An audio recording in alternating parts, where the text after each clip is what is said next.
Қалбеківна, Құдайерген Базарбаевич, сізге тақтау ретінде, бәлкім сіз білбейтерсіз, ушул именно Мисектегі болған коррупциялар бойынша сіздің хабарыңыз бар? Коррупциялық схемалар бойынша.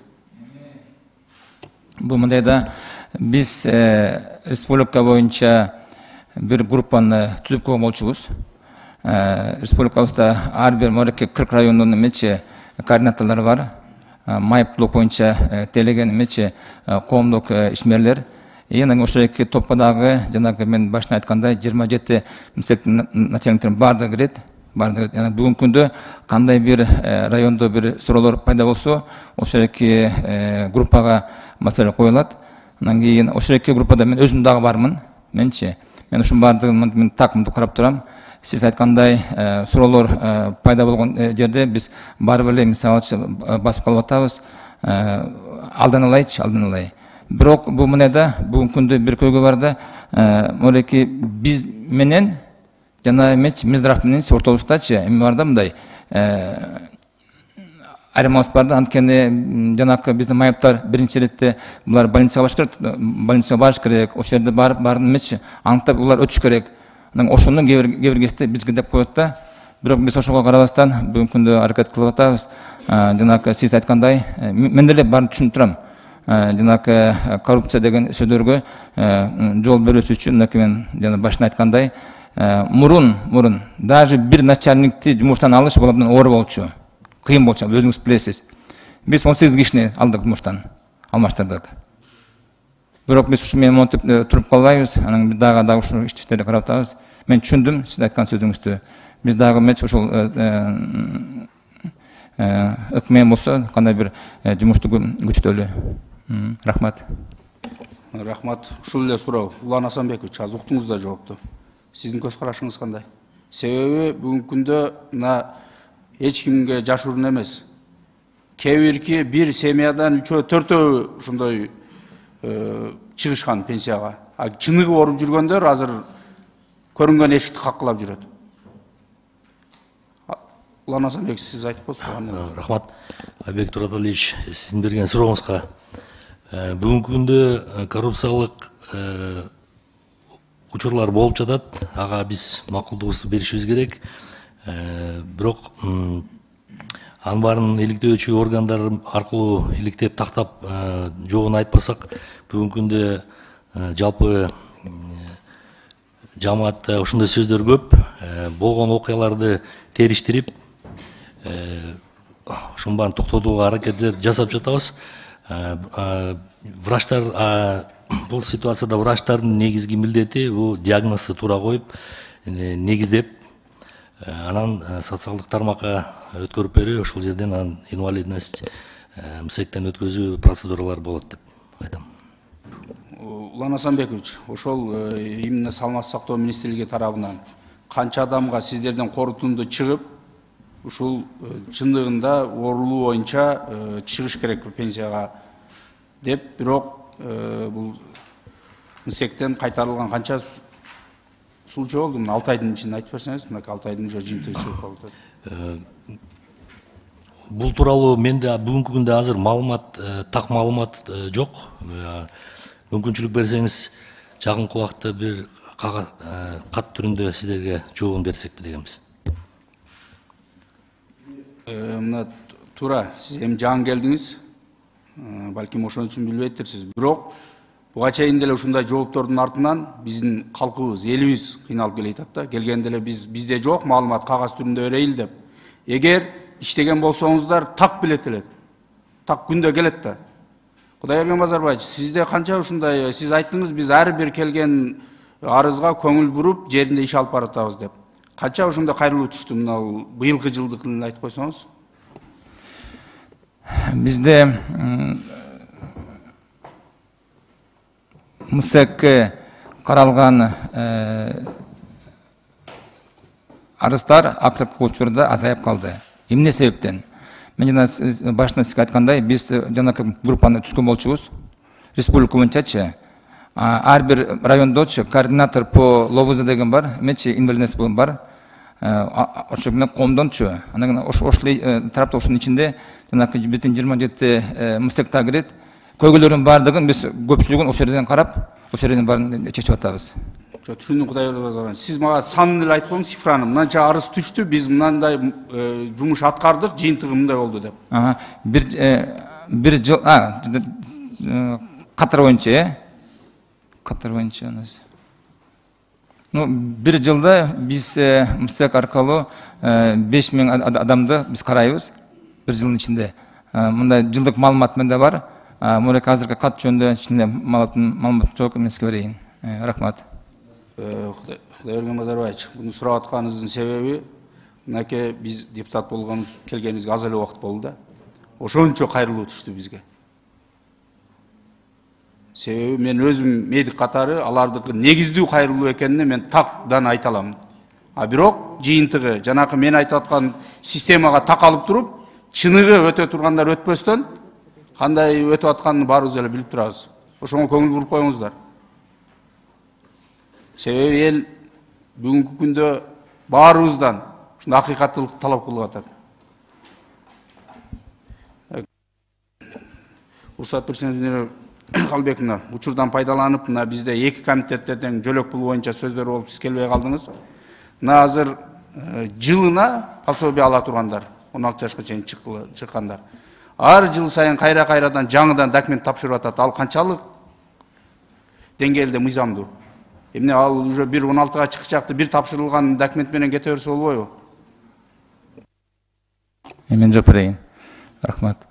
Өзүңөр билгендей, жүрөк пул болсо, балдардын эмечи жүрөк пулу. Бул убактылуу кыйын акыбалга түшүп калган үйлөргө берилет да. Ошондо кандай бир ой бар да, бүт баардыгы мыйзам негизинде. Сиз жана айткандай, анда биз мыйзамды өзгөртүш керекпиз. Бирок чисто по технике эмес, по технике болсо, кандай бир ишеним бар да, что ушул эки үй-бүлө ушул жылдын ичинде кирбагы кыйынчылыкка түшүп калган үйлөр булар кандай кайра чыгат депчи. Мисалы, бүгүнкү күндө өзүңүз жакшы билгендей, биз ошол тарапта аракет кылып атабыз.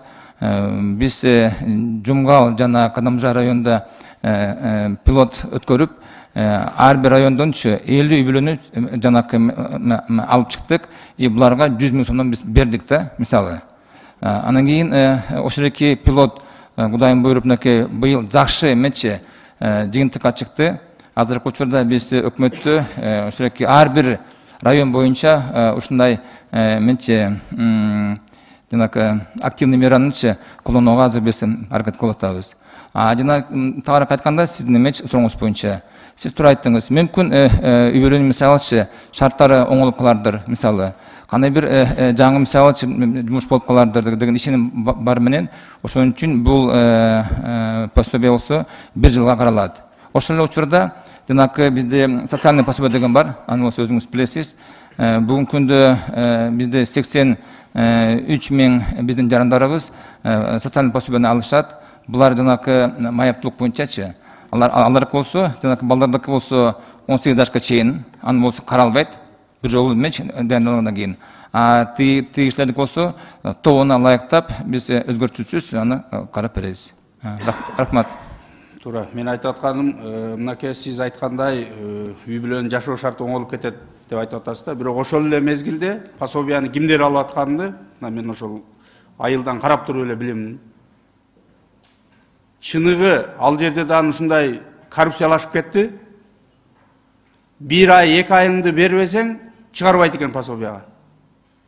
Аргасыздан 1-2 айлыгын берип туруп, бир бечара зорго илешип атат. Ошол эле мезгилде колунда барлар, таанышы барлар эчтекени бербей туруп эле кайра эле ошолор алып атат пособияны. Аларга көңүл буруш керек. Элдин да мына ишеними кээде кетип атат. Мынакей Сузак районундагы сиздин ошол жетекчи кармалып коррупция менен кайрадан чыгып кайра жетекчи болуп иштеп атат. Азыр эл айтып атат, азыр биз каяка барып туруп арызданабыз деп. Биз уже кайра эле биз айткан адам кармалып кайрадан чыгып келип отурса биздин муңубузду эч ким укпайт экен деп. Рахмат, мен түшүндүм, мен жооп берейин. Бул тармакта биз жумуштарды карап атабыз.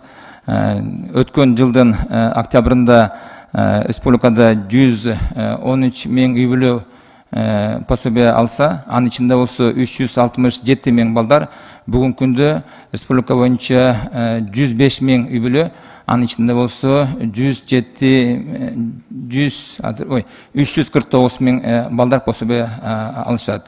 Мореке акыркы 6 айдын ичинде биз 21 миң балдарга пособие алуучулардын санын биз азайттык. Сиз эң туура айттыңыз, ушундай эмелер бар.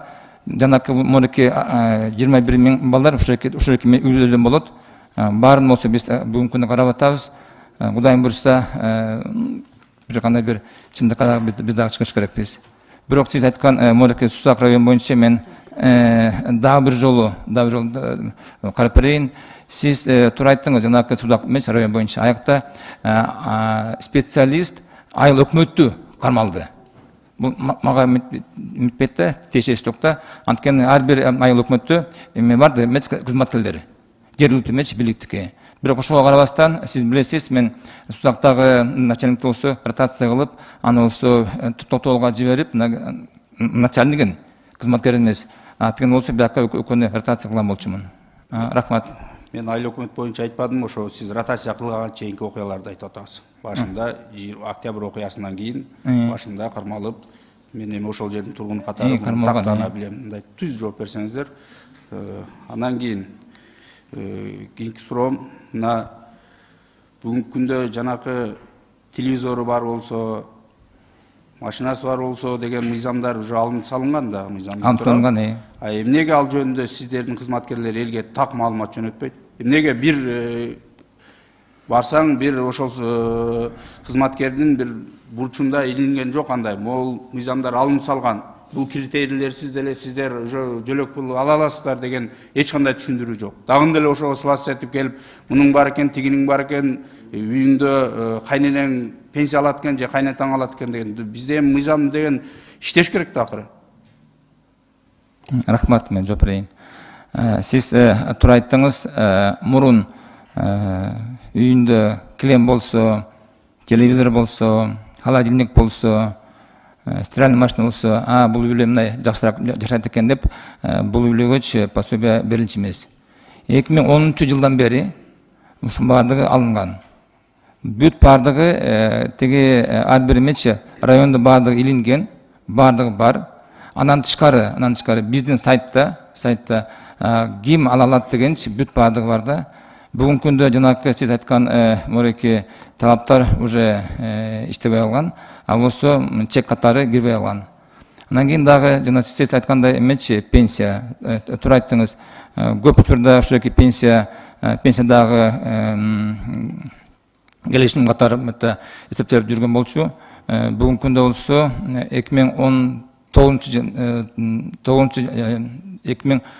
2018-жылдан баштап пенсия Мореке жалпы кирешеге кирбей алган. Бүгүнкү күндө чек катары эмне бар? Бүгүнкү күндө аны болсо бүт баардык так билет. Биздин сайтта дагы кирсе, анын баардыгы жазылуу. Биздин сайтта болсо электронный калькулятор деген бар. Ар бир жаран ушу сайтка кирип, ушу калькуляторго туура эмечи жооп берсе, электронный калькулятор өзү чыгарып берет да, сиз эме пособияны ала аласызбы же ала албайсызбы депчи. Анан ошол кагазды алып элечи, чыгарып элечи, эмеге берип койсо, тиги эмеге соцзащитагачы, анан алар болсо ошонун негизинде уже анан кийин чыгарып бериш керек. Бүгүнкү күндө мен мындай дагы жолу айтып кетейин, чек катары эмне бар? Бүгүнкү күндө жалпы кирешенин өлчөмү ар бир үйлүнүн жаранына 1000 сомдон ашпаш керек. Мисалы, ата-энеси болсо, 3 баласы болсо 5-өө. Булардын кандай бир тапкан акчасы 5000 сомдон ашса, анда бул үйлөгө пособие берилбейт. Андан тышкары болсо, анан кийин жанакы биз айткандай малы болсо, анын дагы эмеси бар да, саны бар да, саны. Мисалы 5 кой, мисалы бир эме чоң эме бөдө мал болсо, алар эсепке кирбейт. Аларчы баардыгы жазылуу, баардыгы бар, баардыгы көрүнүп турат да. Бул тим эле баягы мындай айткан сөз. Бирок сиз маселени көтөрүп калдыңыз. Кичпелдекке ошоке кайсы айыл өкмөт десеңиз, мен барып изилдеп, анан кийин сизге маалымат берели. Рахмат. Эми бул бир эле айыл өкмөт эмес, жалпы Кыргызстан боюнча ошондой болуп атат. Азыр сиз туура айтып кеттиңиз. Малдын саны мынчадан асса, киреше асса деп. Биздин эң аярлуу катмарлар аргасыздан кредит алат. Билесизби? кредит алыш үчүн жок малым мынанча малым бар деп айыл өкмөттөн справка алат. Коюм бар деп. А бирок ошол эле мезгилде өзүнүн жашоо шартын оңдоп алган адамдар эчтеке жаздырбайт, муну билесиз да. Ошондуктан мындай жакшы ушуга көңүл бурсаңыздар. А сиз азыр айтып кеттиңиз, бизде так жазылган. Так жазылганын баарыбыз билебиз. Бирок ошол мыйзам иштеп атканын айтып атам сизге. Ошол мыйзам аткарылбастан бүгүнкү күнгө чейин дагы деле ушундай кирешең бар экен, вот телевизоруң бар экен, тиги пенсия алат экен, жок экен деген. А биздин жөнөкөй жарандарыбыз, ошондой кыйынчылыкта жашаган жарандарыбыз мындай суроо бермек турсун, ошол специалисттин эшигине кире албаган канчалар бар. Себеби алар ошондой тартынчаак болушат. Итак турмуштан запкы жеп жүргөн адамдар мынтип өзүнүн укугун кээде коргой албай калып атат. Андан биздин ошо сиздин министерствого караган кызматкерлериңиз пайдаланып атат. Келсең, мынанчаны берсең, мен сага өткөрүп беремин деп. Аны мен өзүмдүн мындай башымдан өткөргөн адам катары айтып атам. Мен башка бирөөнүн мисал эмес. Мен өзүмдүн карындашым ошентип кантип пособие алганын билгендиктен айтып атам. Ошондуктан давайте бул жерде мындай кагазда бар экенин баарыбыз билебиз. Андан көрө так жооп бериңиз, мен көзөмөлгө алайын. Ушундай фактылар боло турган болсо, мен мына жазалайын. Мынаке мындан бияна буюрса иштешебиз. Мына Алтайдын жыйынтыгы менен же келечектеги жакын айларда мен ушундай көрүнүштөрдү ачып чыгам десеңиз, мындай эл дагы ыраазы болот. Мен баарыны билип туруп, сиздин өзүңүздүн оозуңуздан чыксын деген суроону ошон үчүн берип атам. Эл көрсүн, мына жок дегенде сиздин ошол кызматкерлериңиз сиздин берген жообуңузду көрүп уялар экен деген максатта бердим суроону. Рахмат. Рахмат сизге. Рахмат. Мен убакыттан пайдаланып дагы бир шайлоочулардын кайрылуусунун боюнча суроо берип коеюн сизге. Жанакы райондук маданият бөлүмдөрүнө башкарган жетекчилердин негизги кесибине карап дайындалабы, же маданият чөйрөсүндө болбосо дагы башка чөйрөдөн келген адамдардан жетекчи болуп дайындалабы, кандай? Жерлердеги маданият бөлүмдөрү жана маданият үйлөрүн дайындоо боюнча деп атасыз, жаңы чыккан мыйзам боюнча дайындоолор боюнча кадр маселеси. Азыр маданият министрлиги тарабынан 3кө жакын кандидат сунушталат. Ал эми ошолордун ичинен тандап, ага буйрукту чыгаруу өзүн өзү башкаруу органдарынын жетекчиси тарабынан болот. Сунуш министерстводон барып, акимдер шайлайт экен. Акимдер жана мэрлер. Бирок ошол сиздер сунуш берип атканда алардын негизги кесипкөйлүгүнө каралабы, же маданият тармагынан сырт адамдардан барып башкарса болору? Ушул сиз айткан маселе бул жаралбаш үчүн ошондой талап менен чыккан, бул буйрук өкмөт тарабынан. Эгерде өзүн өзү башкаруу органдары тарабынан кандидат коюла турган болсо, көбүнчө профессионалдуулугуна карабастан туруп, ошол жерде иштеп жүргөнүнө каралып талаш тартыш чыкты да. Ал эми маданият министрлиги тарабынан каралса, ал жергиликтүү өзүн өзү башкаруу органдарына айрым бир себептер менен баягы неменен алыстыгына байланыштуу, жолдун алыстыгына дайыма көз карап турбагандыгынан биз министрлик ошол жердеги жергиликтүү кадрларды биз билбей калышыбыз мүмкүн. Тескерисинче акимдер, мэрлер жакшы билип калышы мүмкүн анын мындай иштөө жөндөмдүүлүгүн. Ошондуктан эки тараптан тең бирдей ката кетирилбей шайланыш үчүн 3 кандидат министрлик тарабынан берилет. Ал эми аны тандап алуу жергиликтүү өзүн өзү башкаруу органынын жетекчиси тарабынан. Ошондо эки тараптын макулдашуусу менен тең болот. Сиз азыр так билесизби бүгүн Сузак райондук маданият бөлүмүн ким жетектеген? Ал жерде эжеке бар бизде Сузак маданий бөлүмдө. Ал жерде көптөн бери ошол бизде чыр болуп келе жатат, конфликттүү кырдаал. Ал боюнча бизде иштер алынып барылып, сунуштарыбыз берилди. Жергиликтүү өзүн өзү башкаруу органы аким менен биргеликте иш алып барып атабыз азыр. Текшерүү жүргүзүлүп жатат, азыр комиссия түзүлүп. Туура айтып кеттиңиз, чыр болуп аткан. Ал ошол эжекенин негизги кесиби ким, эмне? Эжекенин кесибин мен азыр бул жерде документти карап туруп туура эмес айтып койбоюн. Себеби атайын комиссия түзүлүп, бизде комиссия иш алып барып атат. Ошол жерде диплом туура келүүсү боюнча дагы пункт бар. Аны кошумча мен жакын арада бүтүп калат, Сузак боюнча текшерүү сизге жөнөтөбүз. Мен муну көтөрүп жатканымдын себеби мына маданият кызматкерлери, өнөр адамдары кээ бир учурда гана ушундай арыз менен кайрылат да. Көпчүлүк учурда шайыр адамдар үчүн көп маселелерге көз жумуп, мынчалык өтө эле мындай резонанс жаралбайт эле. бирок өнөр адамдар кайрылгандан кийин мен ойлойм бул жерде өтө мындай терең маселени тереңден изилдеш керек деп. Анткени баардык коллектив нааразычылыгын билдирип бизге кайрылуулар жөнөттү. Бүт ал жер бүт клановый башкаруу болуп калды дейт. Канчалаган эми бизге келген маалыматтар мен ойлойм сиздерде да болсо керек деп ошонго жакшылап көңүл буруп койсоңуздар. Рахмат.